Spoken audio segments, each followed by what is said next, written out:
the time period of a satellite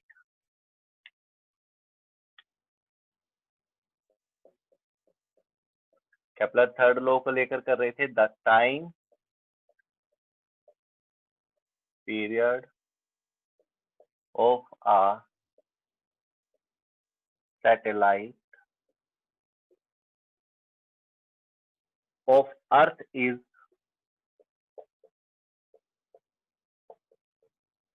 8 hour. 8 घंटे में कोई सैटेलाइट है जो अर्थ के चारों तरफ अपना पूरा चक्कर कर लेती है। If the separation between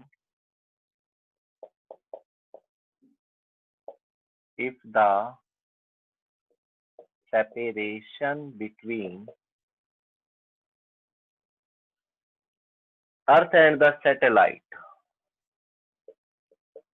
earth and the satellite is increased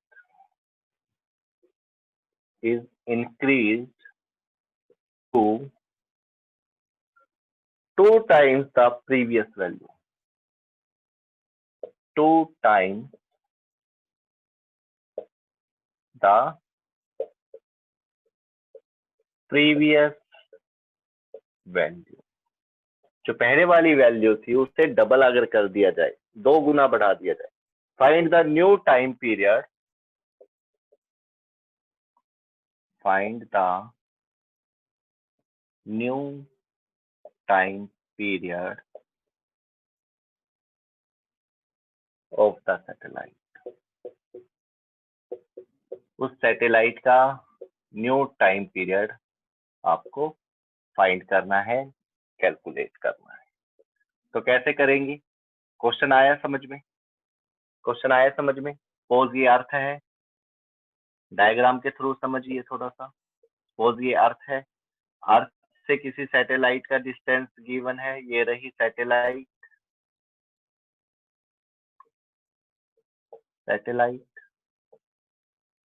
ठीक है। ये इस तरह से यहाँ पर ये इसके चारों तरफ क्या कर रही है, रिवॉल्व कर रही है, और इसका जो टाइम पीरियड गिवन है वो कितना है, 8 आवर, 8 घंटे, ठीक है। T1 आप इसको पुट कर लीजिए फिलहाल, और रेडियस कितना ले लिया, सपोज R। उसके बाद दूसरी कंडीशन क्या कह रहा है, अगर डबल कर दिया जाए, ये जो R1 की वैल्यू है ये डबल कर दी जाए, ये लीजिए डबल कर दिया, ये R2 बना दिया, बट इसकी वैल्यू क्या है, 2R1। तो पूछ रहा है कि उसका न्यू टाइम पीरियड क्या होगा, T2 की वैल्यू कैलकुलेट करनी। ये है आपका न्यूमेरिकल जो आपको सॉल्व करना है। डिस्टेंस कितना हो गया, डबल ऑफ R1 पहले की तुलना में, और टाइम पीरियड क्या होगा, इंक्रीज होगा डिक्रीज होगा। सैटेलाइट जो है उसने अपनी न्यू पोजीशन ले ली है, ये पोजीशन ए है, अभी ये पोजीशन बी ले लिया है। कौन है ये, सैटेलाइट। तो पूछ रहे हैं उसके T2 पर क्या इफेक्ट पड़ेगा, कितना हो जाएगा, ठीक है। करे सॉल्व इसको, दिख रहा है ये सब कुछ। चलो तो वैल्यू जो जो गिवन है वो लिख लीजिए। T1 कितना गिवन है, 8 आवर। R1 कितना गिवन है, R1 की वैल्यू R1 ही रखिए क्योंकि गिवन ही नहीं। T2 कैलकुलेट करना है, R2 कितना गिवन है, 2R1, जो गिवन है वो लिख दिया। केपलर लॉ क्या था, Kepler law T square directly proportional to R3, और क्या लिख सकते थे, T square is equal to KR3, दोनों में से कुछ भी लिख सकते थे। तो फर्स्ट केस में क्या होगा, T1 is equal to KR1, ये होगा फर्स्ट केस में, फर्स्ट केस की वैल्यू। इसी तरह से सेकंड केस की वैल्यू क्या होगी, T2 square is equal to KR2 cube, ठीक है। ये फर्स्ट और ये सेकंड केस में, इसमें वैल्यू रख सकते हो। फिलहाल आप क्या करेंगे, कौन सी वैल्यू चाहिए, T2 की, तो 2/1 कर दीजिए, इक्वेशन 2/1 कर दीजिए। 2/1 क्या हो जाएगा? T2 square upon T1 square is equal to K R2 cube upon K R1 cube. ये आ जाएगा। K से K कैंसल, K से K क्या हो जाएगा? कैंसल।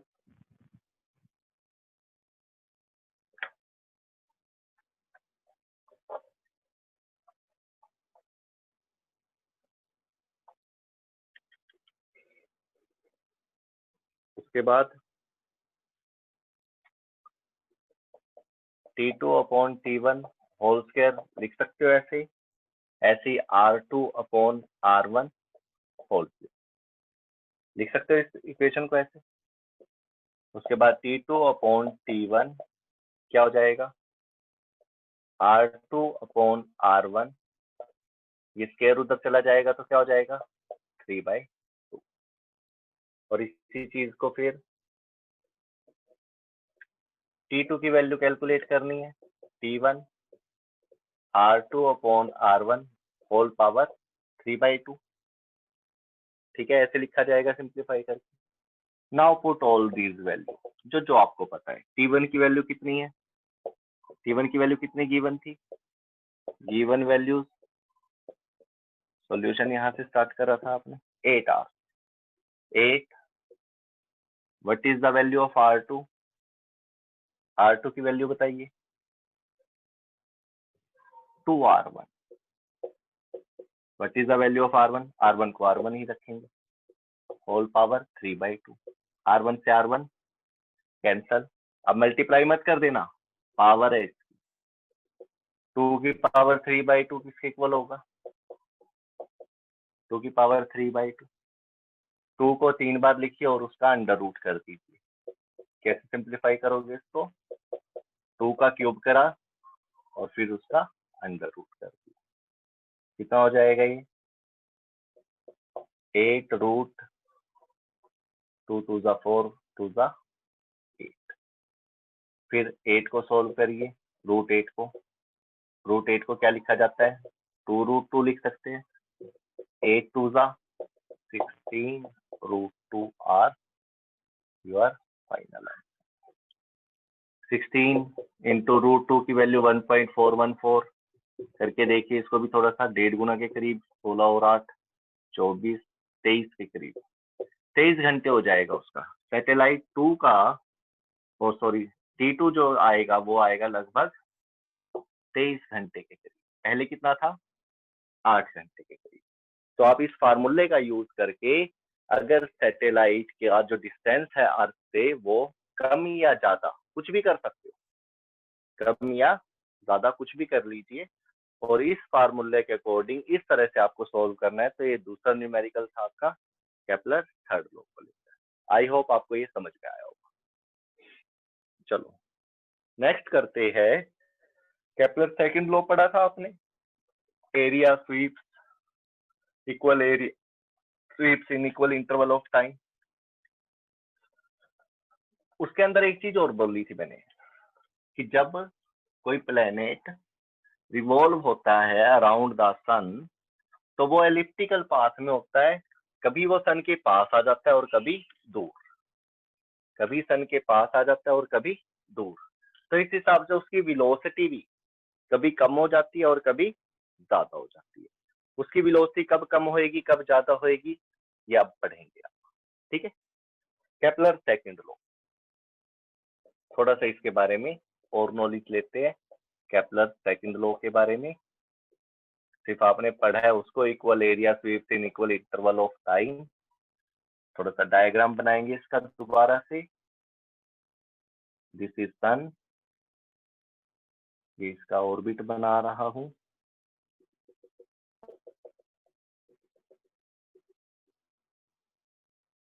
ठीक है, ये प्लेनेट, ये भी कोई प्लेनेट। कुछ टी टाइम के बाद आपने देखा एक प्लेनेट ए से बी पर आ गया है, तो ये इसका एरिया बना लिया आपने A1। इस पॉइंट को नाम दे दीजिए P1 और इसको नाम दे दीजिए P2। प्लेनेट P1 पे था, फिर P2 पे आ गया। इसी तरह से जब दूर होगा तो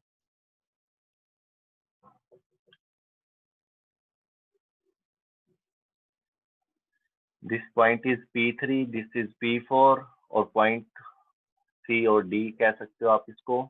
यहां से आप इसको फिर ज्वाइन करिए, दिस इज एरिया। ठीक है, सिंपल वे में करेंगे। सेकंड लो क्या कहता है? Second law, area S P1 P2 equal to होगा area S P3 P4। Yes और नो? जो ये वाला एरिया है ये किसके इक्वल होगा? इस वाले। क्यों? क्योंकि ये भी टी टाइम में है और ये भी टी टाइम। ठीक है, equal area sweeps in equal interval of time. अगर equal area sweeps in equal interval of time होगा तो आपको यहाँ पर दो चीजें देखने को मिलेगी। एक तो जो प्लेनेट है वो इस एलिप्टिकल ऑर्बिट में कभी पास आ रहा है। ये कैसा ऑर्बिट है? सर्कुलर नहीं होते, एलिप्टिकल होते हैं, ध्यान रखना। तो इनके एरिया इक्वल होंगे। एरिया इक्वल होंगे तो इसके अंदर देखिए कभी वो पास है कभी दूर है, उसकी वेलोसिटी कम ज्यादा होगी। इस डायग्राम में देखिए अगर एक फोकाई पर है वो तो SP1, ये वाला डिस्टेंस दिख रहा है आपको SP1, और ये वाला दिख रहा है SP3। दोनों में से ज्यादा कौन होगा, कम कौन होगा? SP3 या SP1? SP। ठीक है, मैथमेटिक्स का यूज करेंगे आप। SP3। इसी के साथ ये क्या है? एक तरह से रेडियस। क्या है ये? रेडियस। और ये क्या चीज है? आर्क। अगर आपको अपनी भाषा में समझ में आता है तो this is base, this is perpendicular. लेते थे ना एक ट्रायंगल में, ऐसे कोई ट्रायंगल थी, ये ऐसे गोल गोल घूमता है तो ये थीटा, ये आर्क, ये रेडियस। इस आर्क को आप परपेंडिकुलर की तरह ट्रीट करते थे और इसको बेस की तरह से। तभी तो आप tangent theta perpendicular upon base theory लगाकर theta is equal to arc upon radius लगाते थे। ध्यान है ये सब? तो यहाँ पर भी एरिया लेना है। एरिया लेना है तो ये आर्क चाहिए और ये बेस चाहिए। इसी तरह से ये एरिया लेना है तो ये आर्क चाहिए, ये बेस चाहिए। ये L1 का काम कर लेगा, ये L2 का काम कर लेगा, ये R1 का काम कर लेगा, ये R2 का काम कर लेगा, है ना? तो इसी तरह से SP1 छोटा है और SP3 बड़ा। एरिया क्या है? सेम है। एरिया क्या है? लगभग सेम है, अप्रोक्सीमेशन में सेम। एरिया कब इक्वल आएगा? आपको पता है ना फार्मूला क्या होता है? Perpendicular into base, perpendicular into base, या आर्क इंटू रेडियस लेना पड़ेगा यहाँ पर, हाफ आर्क इंटू रेडियस। ये भी लेना पड़ सकता है, कुछ भी। अगर ये दोनों बराबर है और रेडियस में क्या आ चुका है? फर्क आ चुका है। SP3 यानी कि R2 क्या है? ग्रेटर है R1 से। तो L1 और L2 पे क्या इफेक्ट पड़ेगा? आर्क पर क्या इफेक्ट पड़ेगा? L1 कैसी होगी फिर? L1 arc. अगर SP1 कम है तो AB जो आर्क है वो क्या होगी? AB जो आर्क है जिसको आप L1 अभी मैं बता रहा हूं आपको, ये क्या होगी? ज्यादा होगी। किससे? L2 आर्क से। L2 आर्क मतलब CD, यही होगा। यानी कि इसको क्या लिखा जा सकता है? P1 P2 is greater than P3 P4 लिखा जा सकता है। समझ लो इस चीज को, सारे के सारे कंसेप्ट लगा दिए। आर्क रेडियस वाली बात भी आ गई है। थीटा स्मॉल के लिए आर्क अपॉन रेडियस बन जाता है। टेंजेंट थीटा स्मॉल एंगल के लिए लेते हैं, थोड़ा सा एंगल ले दिया। तो ये जो आर्क है कौन सी, P1 P2 और P3 P4, इसको डिवाइड कर दीजिए टाइम से। ये क्या है P1 P2, one kind of distance, one kind of distance, और T का मतलब क्या है, टाइम।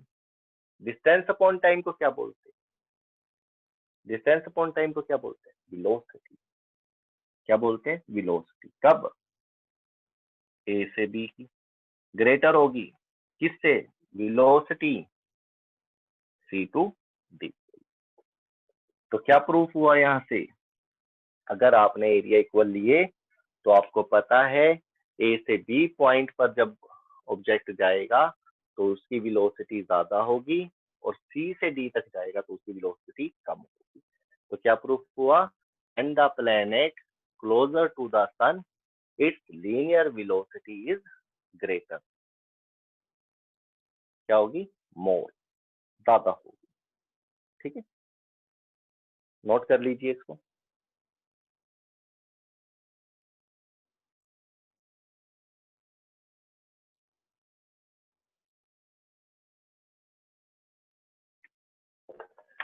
इसके बाद deduction of Newton law of gravitation.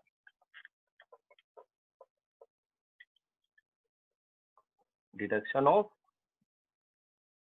Newton law of gravitation. पहले क्या करा था, deduction of Kepler law from Newton law of gravitation. अब क्या करेंगे, डिडक्शन ऑफ न्यूटन लॉ, उल्टा उसका रिवर्स करेंगे अब।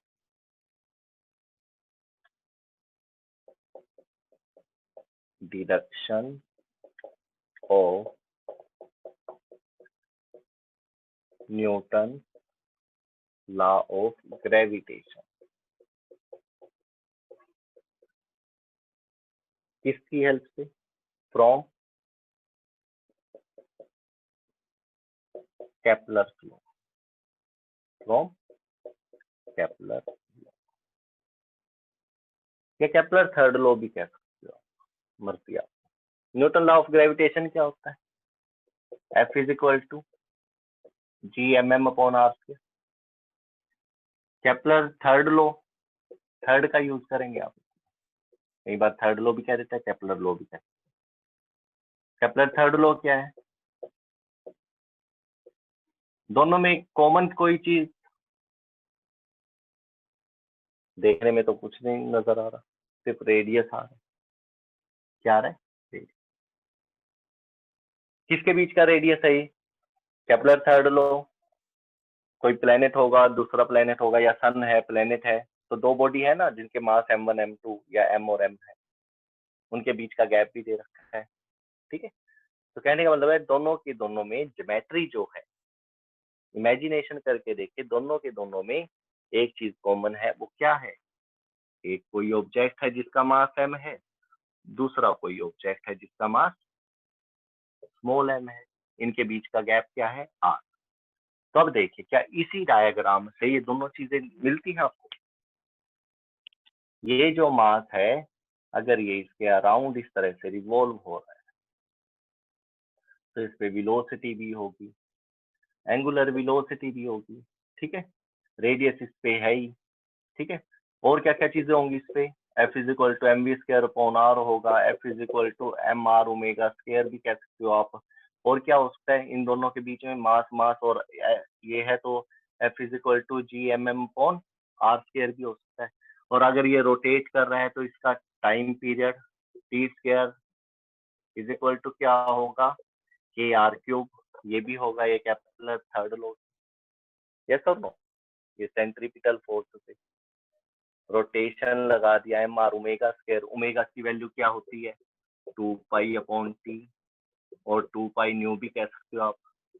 Angular frequency is equal to 2 pi upon T. पूरा चक्कर काटने में कितना टाइम लगा, ये सब कुछ आपके सामने है इस ज्योमेट्री से, इस डायग्राम।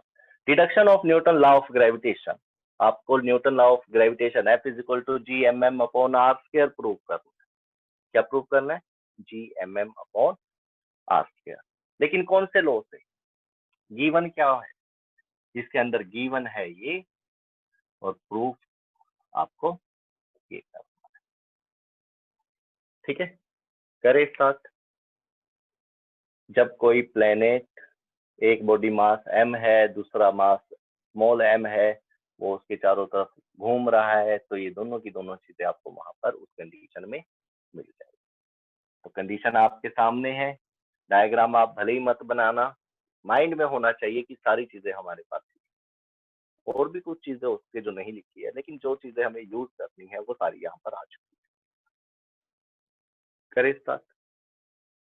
ठीक है, प्रूफ क्या गिवन है, गिवन चीज को लिख लीजिए। केपलर लॉ यूज कर सकते हैं, ये बस दे रखा है उसने, और इस फार्मूले को प्रूव करना है, तो इसको ले नहीं सकते आप, सिर्फ इसको ले सकते हैं। तो T square directly proportional to R और T square is equal to K R cube, ये ले सकते हैं। कोई प्रॉब्लम यहाँ तक, कोई टेंशन? ओके, कोई प्रॉब्लम नहीं। ठीक है, केपलर थर्ड लॉ का यूज करना है। फोर, ये फार्मूला नहीं ले सकते, फार्मूले बाकी तो ले सकते हैं। रोटेट कर रहा है केपलर लॉ में, T square directly proportional to R cube का मतलब है कोई चीज है जो दूसरी चीज के चारों तरफ रोटेट कर रही है। रोटेट कर रही है तो ये फार्मूले लेना तो देखो बन सकता है। तो F is equal to, because एक ऑब्जेक्ट दूसरे ऑब्जेक्ट के अराउंड घूम रहा है, तो we can take centripetal force, centripetal force F is equal to M R omega square. ठीक है, थोड़ा सा चालाकी खेल दिया आपने, आपने ये फार्मूला ले लिया। प्रूफ तो ये करना है ना, बाकी कुछ भी ले, किसका यूज करना है, प्रूफ इसको करना है, बाकी कुछ तो लेंगे ना बीच में, कुछ भी ले।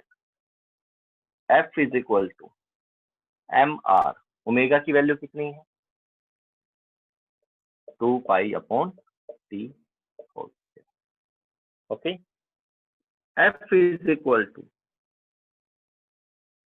2 पाई का square, 4 pi square upon T. ठीक है, यहाँ तक F is equal to 4 pi square M R upon T.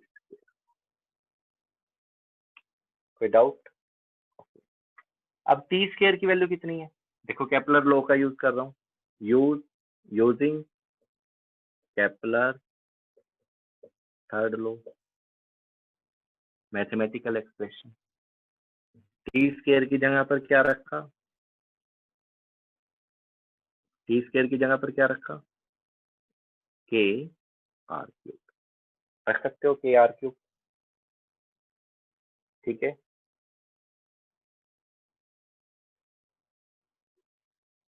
T square की जगह पर क्या रख दिया, के आर क्यूब। आर से ये कैंसल, क्या आ जाएगा 2, तो आपके पास इक्वेशन बन गई m 4 pi square upon R square. Okay, F is equal to 4 pi square K M upon R square, ये बन चुका। अब देखते हैं, F is equal to 4 pi square upon R square, sorry K M upon R square. ये क्या है, constant, क्या ये कांस्टेंट? तो this can be written as, कि अगर ये कांस्टेंट है तो आप इस इज इक्वल टू साइन को क्या बना सकते हो, proportional M upon R, M upon R. इसके बाद 4 पाई स्क्वायर अपॉन के,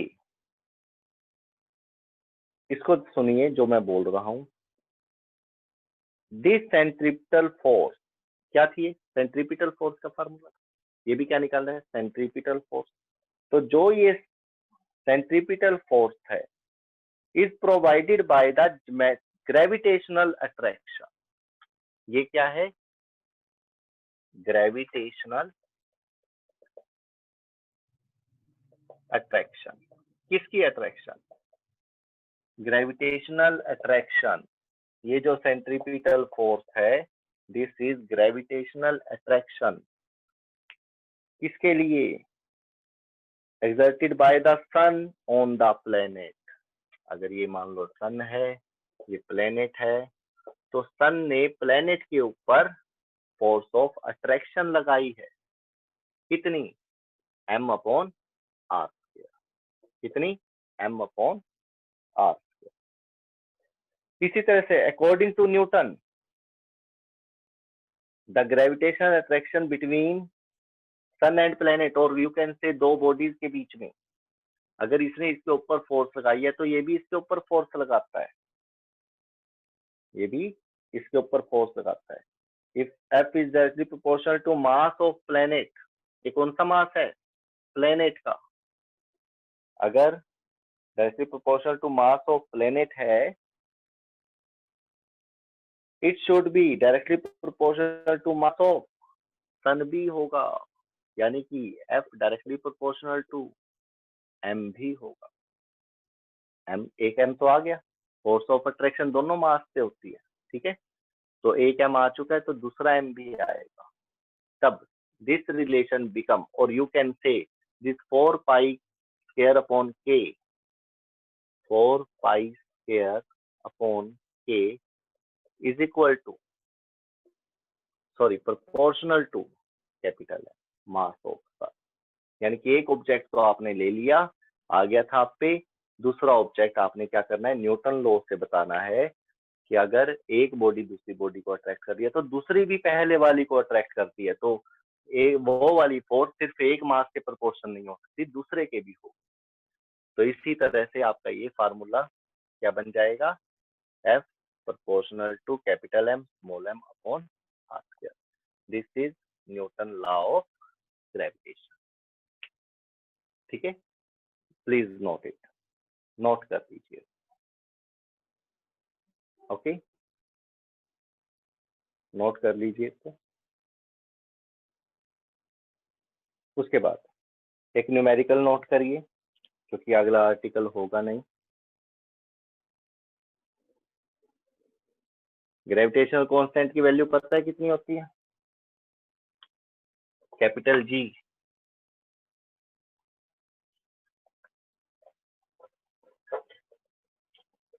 कैपिटल G की value 6.67 into 10⁻⁻11 newton metre square पर किलोग्राम स्क्वायर होती है ना वो। तो आपको वही कैलकुलेट करनी है, बाकी वैल्यू गिवन होती, आपको क्या करना है? कैपिटल G की वैल्यू फाइंड आउट करनी है, जो न्यूमेरिकल अब मैं देने जा रहा हूँ। लिखिए, a sphere of mass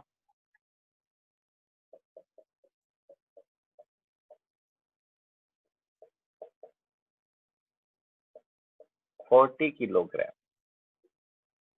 A sphere of mass 40 kg is attracted by a second sphere.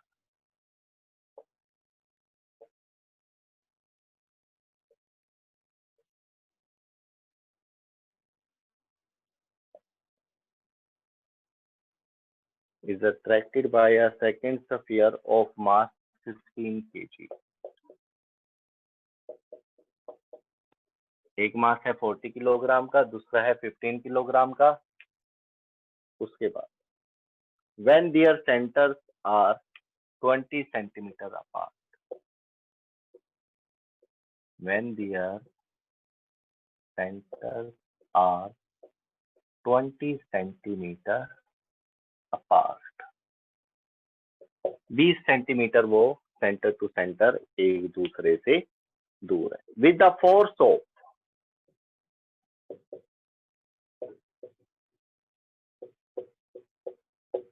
0.1 milligram weight, milligram wait.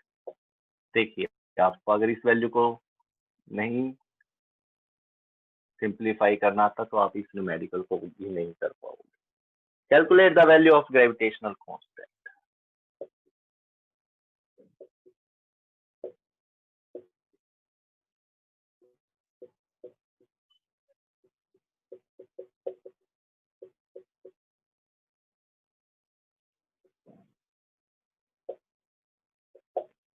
Gravitational constant की वैल्यू को कैलकुलेट करिए।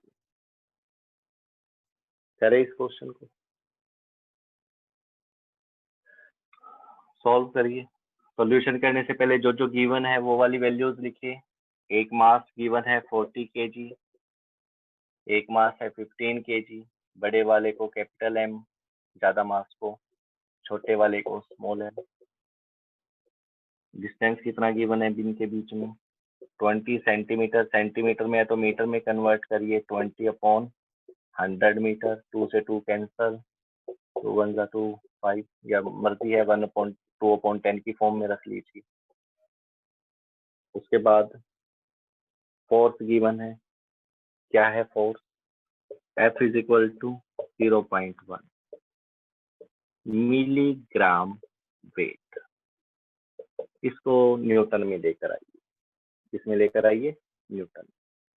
कैसे, मिलीग्राम वेट को किलोग्राम वेट बनाना, मिली से ग्राम में आएंगे तो कितना होगा, मिलीग्राम से ग्राम बनाएंगे तो कितना होगा, 10⁻⁻3, और ग्राम से किलोग्राम बनाएंगे तो क्या होगा, फिर दोबारा से 10⁻⁻3 से मल्टीप्लाई करना पड़ेगा।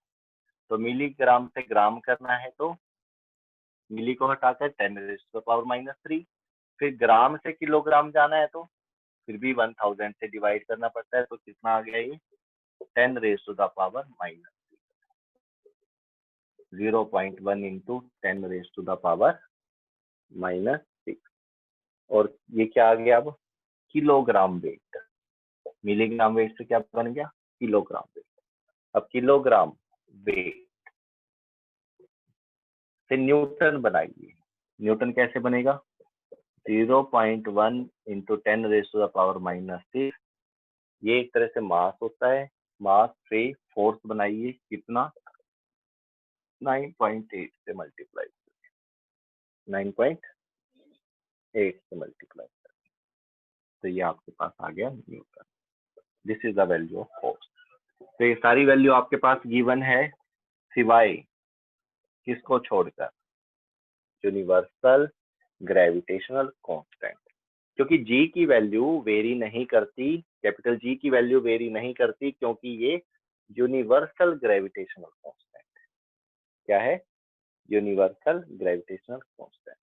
तो आप इसको सोल्व करिए और आंसर निकालिए। ठीक है, फार्मूला कौन सा लगेगा, F is equal to Gmm/r।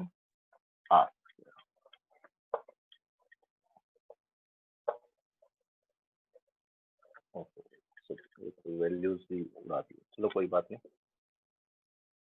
We know that F is equal to Gmm/r²। Capital G की वैल्यू निकालनी है तो क्या हो जाएगा formula, FR²/m into m is equal to G। तो G is equal to F की वैल्यू क्या है,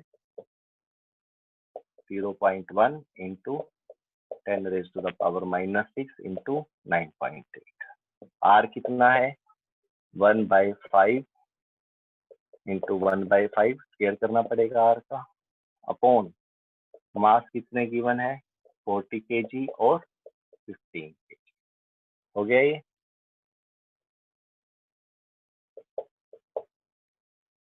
ठीक है। तो इसको सोल्व करिए, सोल्व करके क्या आंसर आना चाहिए आप पे, पता है ना आंसर का, ये आंसर आना चाहिए 6.67 इंटू 10⁻⁻11 न्यूटन मीटर स्क्वायर पर केजी स्क्वायर। सोल्व करिए अपने हिसाब से, 1/40 इंटू 10, पॉइंट हटाकर 10 दे दिया, 15, 5 इंटू 5, ऊपर क्या है 10⁻⁻6, 9.8 को 10 ले ले, 10 ले, 10 से 10 कैंसल, ठीक है। तो ये तो सारा माइनस में ही जाएगा, देखो पावर ऊपर तो कुछ भी नहीं रहा, नीचे ही आ जाएगा सब कुछ। तो 1/40 into 10 raised to the power minus 6 into 15 into 5 into 5. 5 5 25, 25 4 100 और एक 0 और है तो ये आ गया 10 raised to the power 3. इसको कट कर, ठीक है। ये ऊपर से नीचे आया था, ये भी प्लस का हो गया, तो ये कितनी पावर हो गई है, minus of 10 raise to power 9, क्या हो गई 1/15 into 10 raise to the power 9। तो 1/15 को सोल्व करिए, 0 फिर दोबारा से 0, 15 6 90, 10, ठीक है, फिर 0 कितना आएगा 6, फिर दोबारा 90, फिर 6, तो 0.0666 इंटू रेज़ पावर माइनस। लेकिन स्टैंडर्ड इंटरनेशनल में कन्वर्ट करिए इसको, कैसे, ये जो डेसिमल है ये कहाँ पर लेके आना पड़ेगा, एक डिजिट छोड़कर 6.666 इस तरह से चलेगा, into 10 raise to the power कितने डिजिट छोड़े आपने, 2 डिजिट छोड़े, तो पावर क्या हो जाएगी, देखो आंसर आ चुका है, न्यूटन मीटर स्क्वायर पर KG. This is your final answer. I hope आपको ये क्वेश्चन समझ में आया होगा। फार्मूले नहीं भूलने हैं, जितने भी फार्मूले बताए जाते हैं इनको गो थ्रू करते रहिए। और हाँ, सबसे अच्छी बात होती है कि आप जो ये फार्मूले याद करते हैं आप इनको डायग्राम बनाकर, कंडीशन इमेजिन करके वो डायग्राम बनाकर ही आप इसको क्या करें, लर्न रखें, याद रखें, तभी आप इनको कर सकते हैं, ठीक है। हाँ, excuse me sir, please unmute the student.